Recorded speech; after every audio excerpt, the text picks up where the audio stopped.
रे काहे दिलवा के दर्द बढ़ावता रे ए बेवफा धोखेबाज काहे भूलैले प्यार लड़ कहिया के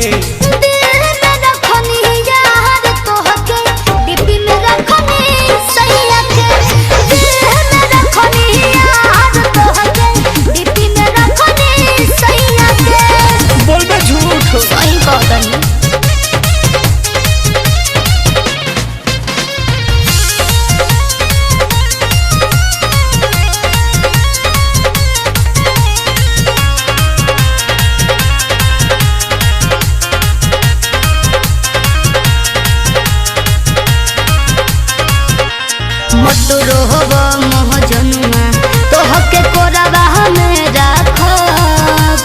सैया जी के अपना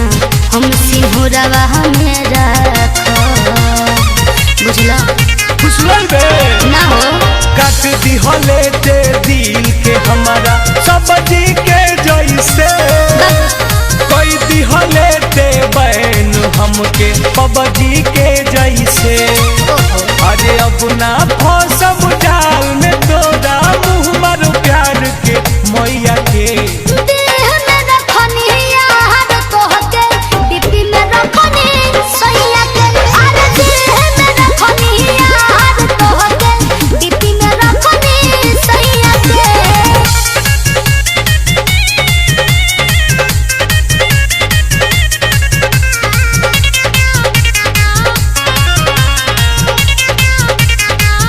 घर बदलल बा टुम टुम लेकिन पसंद नहीं खे बदलल